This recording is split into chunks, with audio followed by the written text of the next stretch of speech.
Welcome to Is It Worth Reading with Frank and Richard. My name is Frank Biaggi, and my good friend Richard Paris is with us today. Richard, how are you doing? I'm doing fine. It's good to see you again. I'm anxious to talk about our book for today. It is always good when Richard is on board, and it's always good to see you. Richard, the book today, as you know, is called Tranny, and it's by Laura Jane Grace is the author. Richard, you picked the book for today to critique, and why don't you tell us why you picked it and a little bit about the book? Okay, fair enough, Frank. A friend bought me this book a few years ago as a present. And I had glanced at it and read a few pages and I found it interesting, but I never really read the whole book. So I thought now that we're doing this, this is a chance to actually read a book that did pique my interest. So I read the whole book after it was our agreed upon assignment, or the assignment that I designated. And the book is by someone who's a transsexual from male to female. And they were like in a rock band. They were like in a rock band that actually got a lot of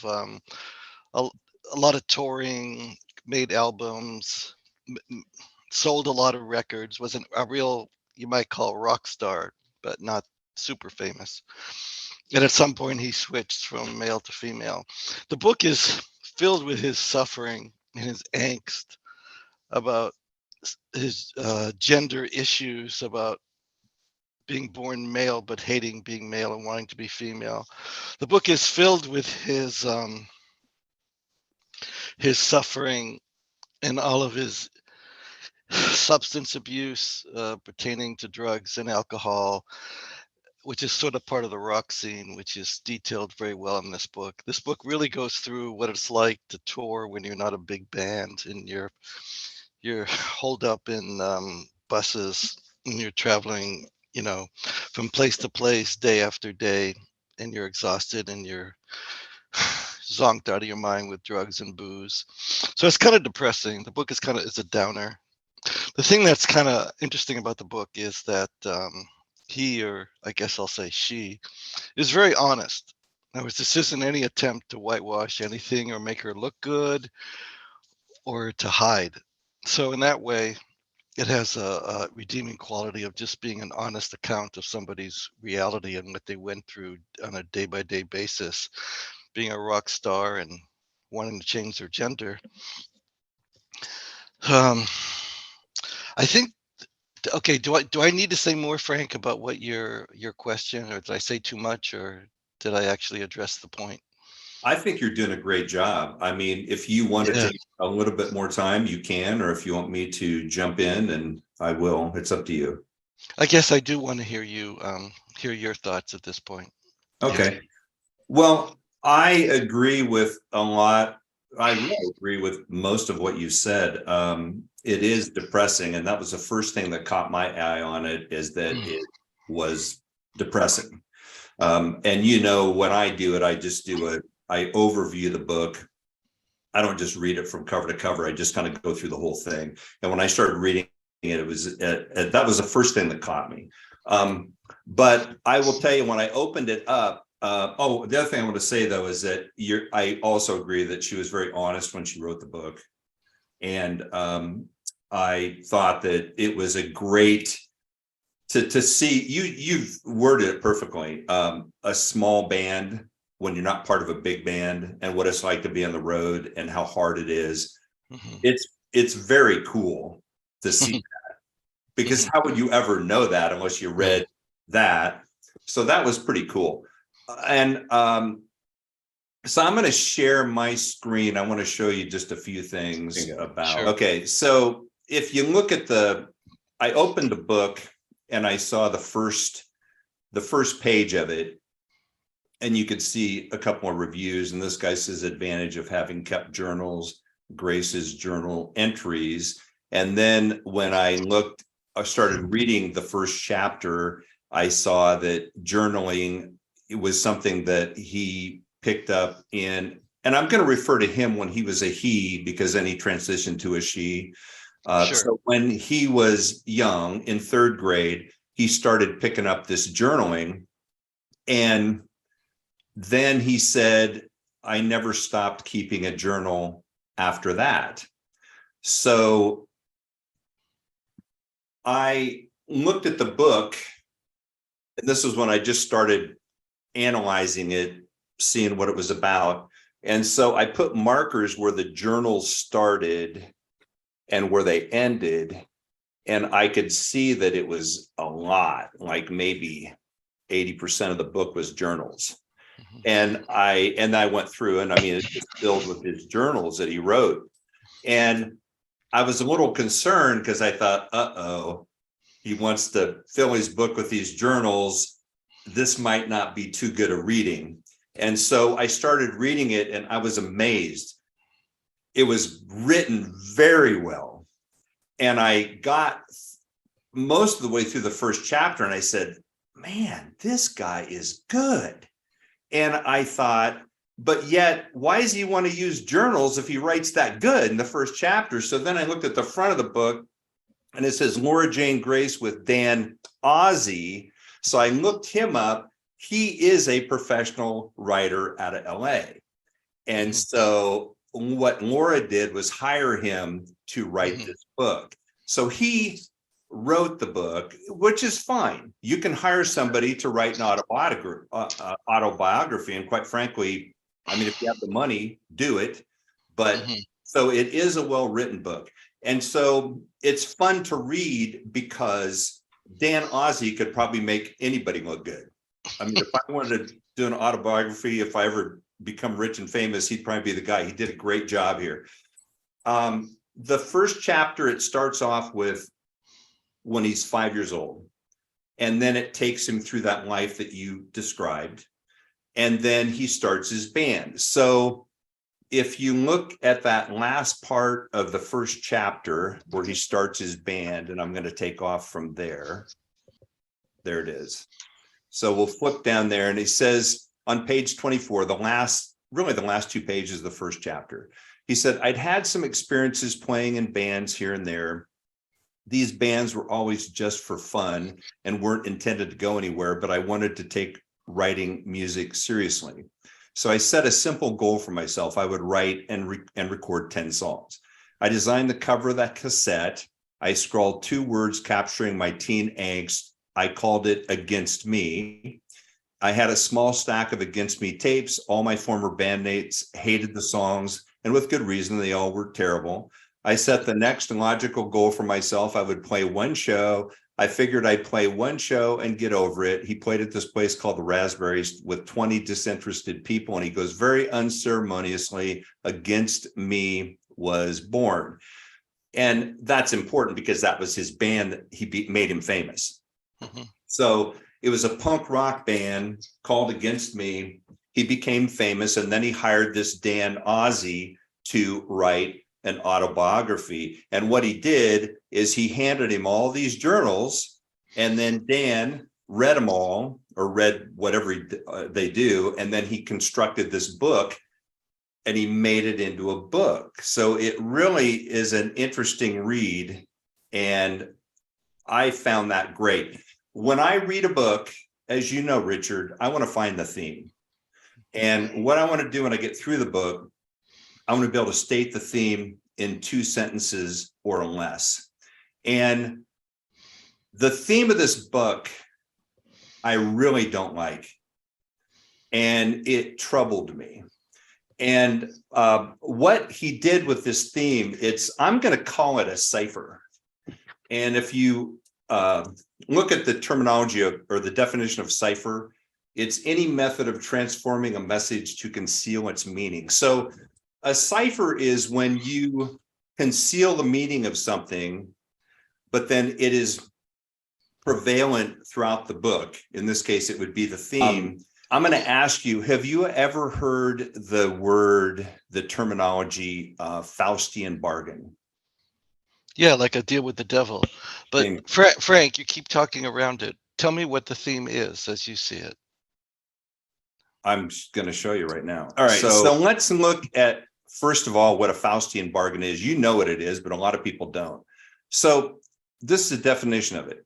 what's a Faustian bargain? In literature, a Faustian bargain is a term for a situation in which a character makes a deal with the devil, either literally or metaphorically. Usually the deal involves trading their soul or something else of enormous importance in exchange for what they desire. The origins were from German folklore, Dr. Faustus. And the myth of Faustus may have originated with a story of a real man named Faust who lived in the 1400s, early 1500s, and two plays were written about him. So he did a Faustian, what they call a Faustian bargain, and that was in the 15th century. Now I'm going to show you the Faustian bargain in this book. I'm going to flip over to page, you won't see this very often because everybody talks about Dr. Faustus. Well, now we have one that was written in 2016 and it's in this book. I kneeled in front of the bed. I took out, let me get my pencil here. I took out a piece of paper, a sports almanac underneath for a hard surface, a bird feather for a pen, and my Swiss Army knife. I cut my thumb and I dipped the end of the feather into the growing droplet and started writing. I pledged my allegiance to the Dark Lord in exchange for I vowed to do whatever I wanted. I offered my soul, anything in trade. I begged for Satan to please let me wake up a woman, not a girl, but a fully grown woman. I wrote out the contract, signed it in my own blood. So this is a Faustian bargain. And what you have to do in a Faustian bargain is you got to renounce God, which he did right before that, because he said, I wanted this so badly, but didn't know how to make it happen. All these sleepless nights praying to God for this one miracle never got me a word back. After everyone was asleep, in a moment of pure desperation, I turned to Satan and he did this Faustian bargain. So what qualifies this as a Faustian bargain is, number one, he offered his soul. Number two, he cut his thumb. I guarantee it was on his left hand. And he started writing in blood. He denounced God and he wanted to become a woman. So that was what, and he sacrificed his soul for that. That is the definition of a Faustian bargain, and it is written in this book in a contract on that one page. Now watch, this is how it all ties together, and this is why I say that's the theme.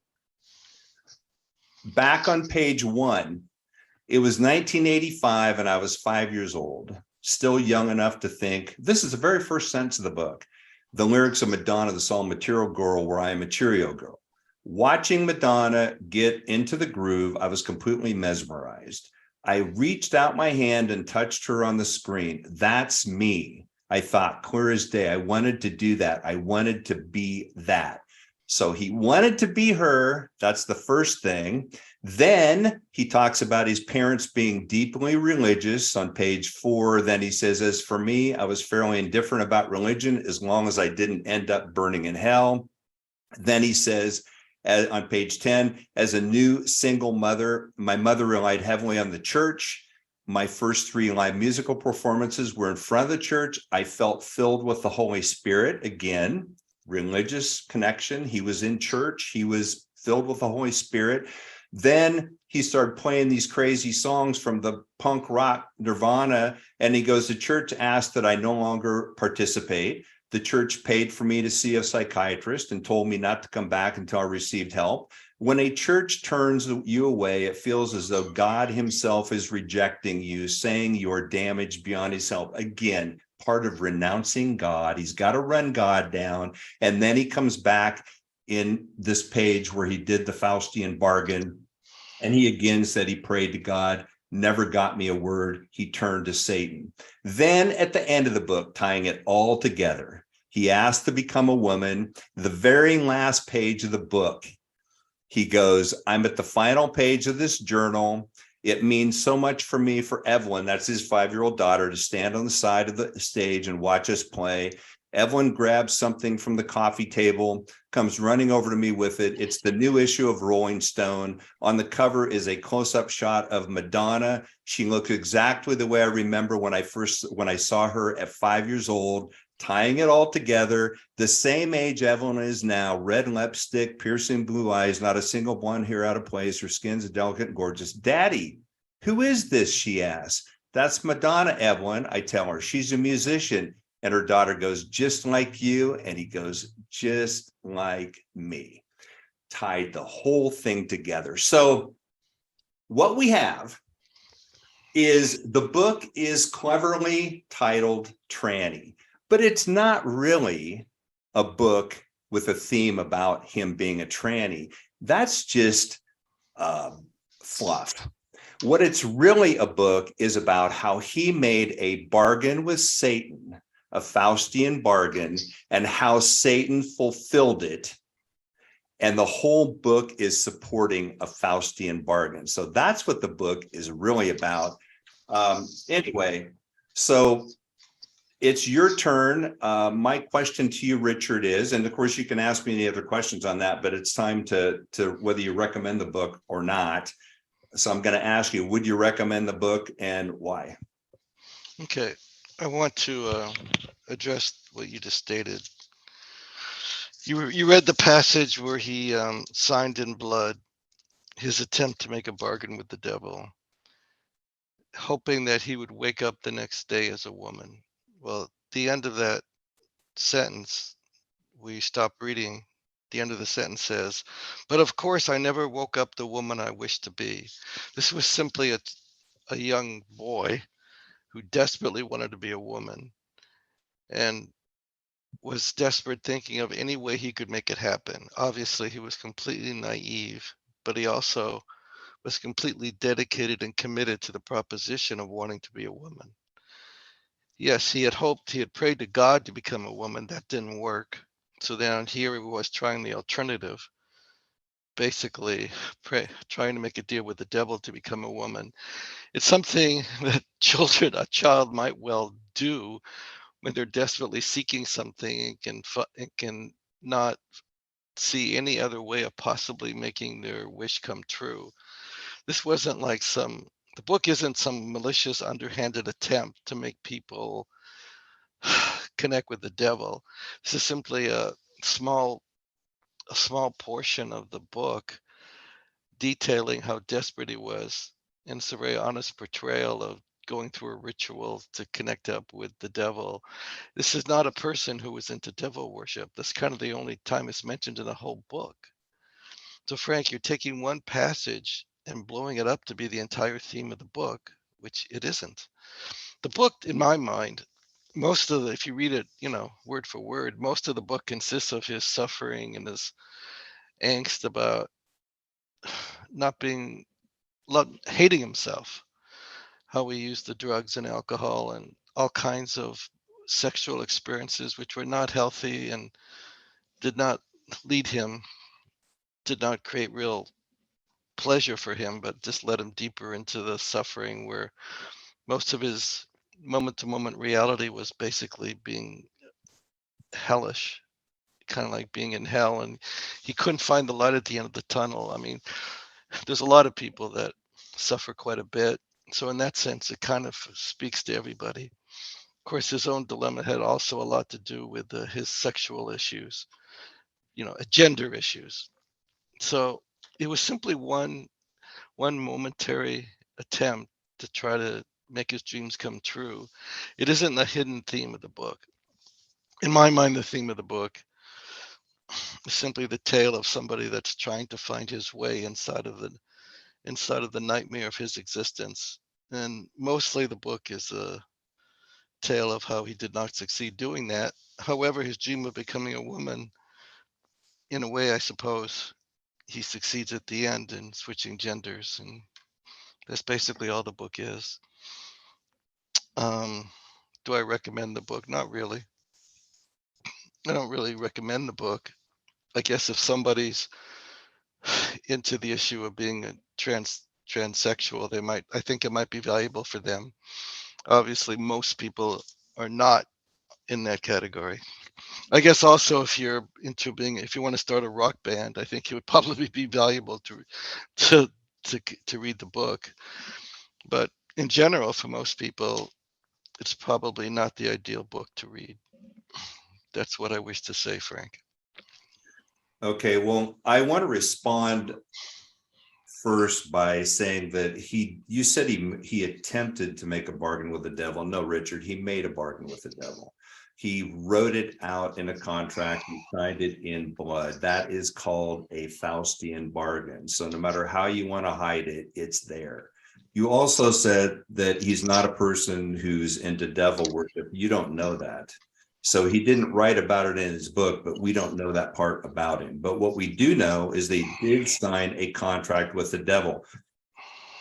I looked it up to try to find other people who have done that and put it in a book. I couldn't find it. I found a lot of books written about Faustian bargains, but they're just myths. They're not reality. This is a real one. And this book very well could go down in history as a Faustian bargain, in written contract form that we have. Now, I would say that if he had not have written in the book in such a way to sell that it worked, then I might agree with you to say it's just a part of a fact that went through his life and he did something as a kid and it was no consequence. But that's I cannot accept that because the whole book is tied to this Faustian bargain. So I'm gonna say that I would not recommend the book, and I'm going to just because of all the connection around it, I can't accept that it was just one little thing that happened in his life, because the whole book seems like it brought it all together, and in the end he became like Madonna. So we're gonna have to agree to disagree on what the theme of the book is. All I know is it's there, it's in the book, it's pure evil, and I feel sorry for him, but I definitely would not recommend the book. Is there any other last comments you'd like to make, my friend? Okay, Frank. At the end of the book, when he's talking to his 5-year-old daughter, and he says he's like Madonna, he didn't literally mean that he'd become Madonna. He just meant he was talking to a 5-year-old person. He simply meant that he was a musician and an artist and a singer and a performer like Madonna. He wasn't saying he had literally become Madonna. I think anything else I would say in reference to what you just said, I previously said it. It just seems to me you're taking something really out of context and growing it into a conscious or unconscious attempt behind an entire book, where the book is simply his detailing of his horrible existence and how he tried to find some peace of mind by changing his gender. Okay, I guess that's all I have to say, Frank. Well, I appreciate it. And again, Richard, I think that's why I love to critique books with you, because we have such opposite views on many things. Yes. A lot of things we agree on. It's just some things we don't. I think it Yes. makes it interesting. And I love to hear other views. And you definitely provide them, and you've done it today. So thank you very much. I get to pick the next book, though, You right? do, Frank. You do. You do, Frank. Well, since this one was so dark, So enlightening. Go ahead. yeah, I decided to pick one totally opposite, is about as far as opposite as you can get. And this one's called New Testament Miracles. Yeah, I see it. Can you see the author? I can't see the author. I just see Okay, the title. author is Kevin McKinney. How do you spell the last name? It's McKinney. Okay, got it. So and he's written several books, but this one's the New Testament Miracles, the 37 Miracles of Jesus. And Richard, as you know, love doing critiques. I'm so glad we got this one done, and I look forward to the next one. And I just wish you a wonderful weekend, both you and your wonderful family. Well, thank you, Frank. I wish you a good weekend too. Take care. We'll see you in a couple weeks. Bye.